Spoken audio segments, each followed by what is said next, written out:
So we're going through the scene, and Roland stops and said, "Is that a whoosh I hear?" It's like, yes, there's a bit of a whoosh there. I'm like, oh no, this is not a Marvel movie. We do not have wishes. Yeah, Marvel actually became our watchword adjective, didn't it? Is, everyone's looking at each other going, "Oh, was that too Marvel? Is that too Marvel?"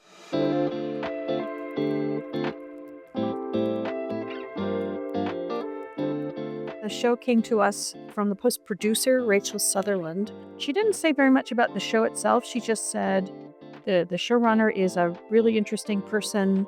He's beloved by his previous sound team and his picture editors. I think Roland wants everybody to have an opinion. He wants everyone to be engaged. He wants people to come with things.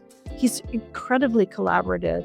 He built these relationships with other people, and it was interesting actually that he'd actually brought picture editors from previous seasons as well, and that was an indication to us of his sort of collaborative style. At the same time as having a strong vision, he wanted to make sure that he had a very strong team around him. He was such a collaborative person, and he really wanted to hear everyone's inputs, and like the best idea won. He just wanted the story to be told the best way possible, and I think that really taught me, like, you just gotta leave your ego at the door and just do your best work possible.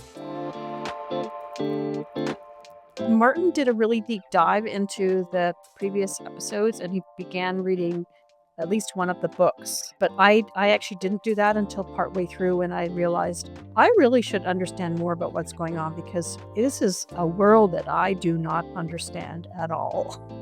I kind of broke one of my rules, which is I actually do find it a little counterproductive to look at source material.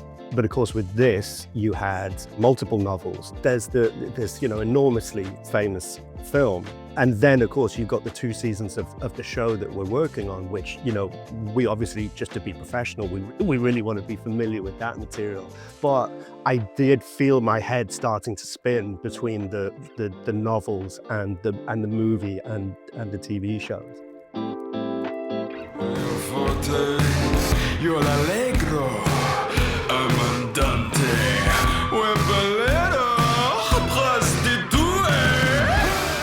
Something else that is worth mentioning is the care that was taken with the music, and people are talking about the pop songs, obviously, but there were some pieces of score that we all just fell in love with. Yeah, there was a nice blend of the rock songs and classical music, and then some solo piano and guitar that would help amplify the story. So whenever there was like a contemplative moment with Lestat, he kind of tended to go to either solo guitar or solo piano to kind of echo what Lestat was feeling in his head, whereas the rock songs are this huge, gigantic moment of kind of seeing him as this larger than life, like Ziggy Stardust type kind of guy. And so I think there's a very nice balance between the different styles of music in the show.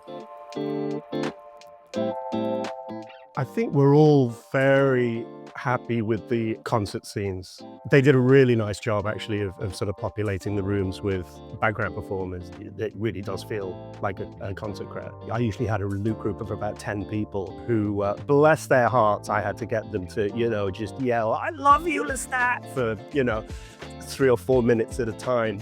Also, all of the people in the band were having to come in and record instruments, but they were recording vocals as well. It was just a really amazing amount of work.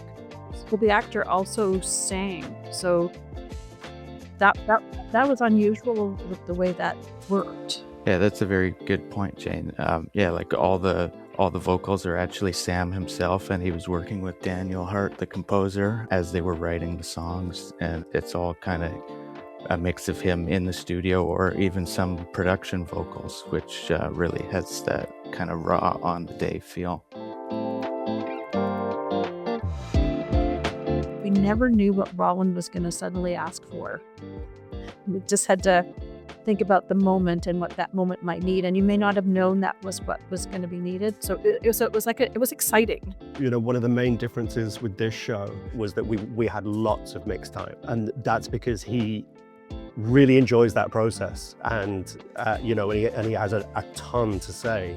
and he wants to convey that to the mixers, which was really nice. So the high pressure that comes with that, but it was pretty exhilarating.